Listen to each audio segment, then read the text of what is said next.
Dwi'n meddwl yw'r... Wel, tybed pwy fydd yn mynd â hi, ddim ond un person sy'n cael dewis, a Rhianwen Rosser o Gorseinon Abertawe yw'r person i ddewis. Mae'n cael golwg dros y ddwy Pempella, yn illwyr y dosbarth i'r swclod ar rhai blwyddi. Dyma hi yn dod nôl at y stiward. Gerald Brown, wrth gwrs, ac mae penderfyniad yn cael ei wneud. Pwy sydd yn mynd â hi, Eirig? Y swclyn neu'r eboles blwydd? Dwi'n meddwl eboles blwydd, dwi'n meddwl. Wel, mae'r het wedi diosg. A dwi'n wrong. Wel, y swclyn sy'n mynd â hi. Ia, da iawn. Lynyc, Look at Me yn ennill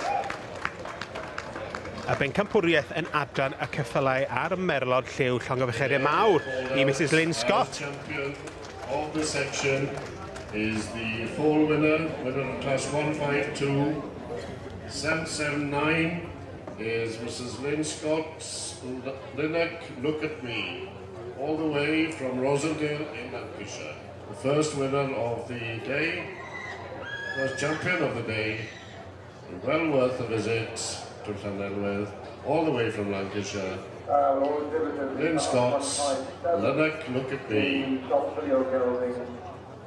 Bred by the exhibitor, sired by Bradfield Murphy's Law, and out of the Welsh Cob, Prydapandi, wow.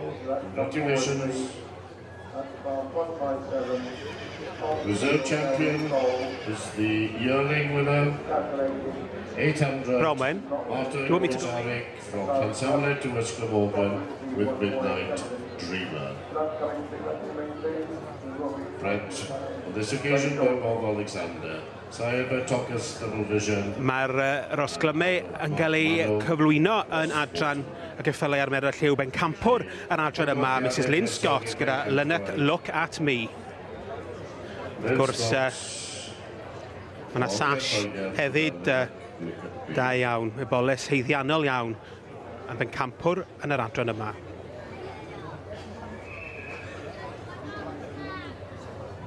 All right, how are we?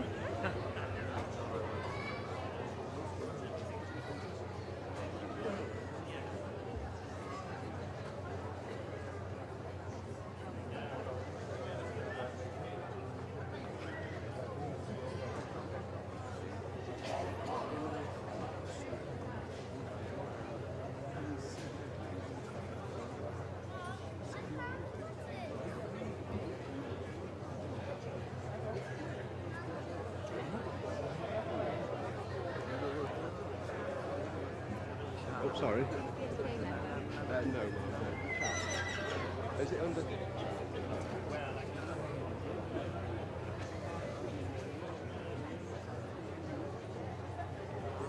Well, it's turned out to be quite a morning, champion coloured. Wow, we can't believe it. I knew she was special, not this special, but she's really performed today, bless her.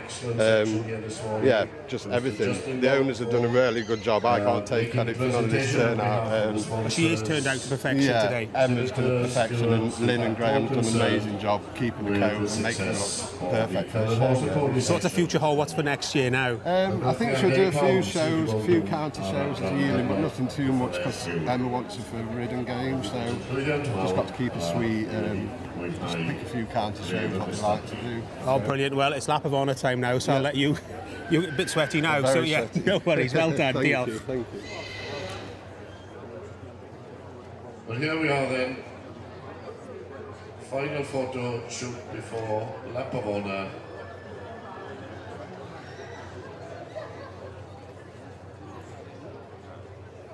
Hands together to the winner. Llongyfarchiadau mawr i Lynn Scott o Gogledd Lloegr yn ennill pencampwriaeth yn adran y ceffylau ar merlod lliw. Lynyc, Look at Me, ac wrth gwrs yn ei arddangos yn arbennig o dda, Mr Thomas Partridge. Da iawn. Not forgetting the reserve champion, the yearling, number 800, Martin Ozarek from Llansamlet to West Glamorgan with Midnight Dreamer.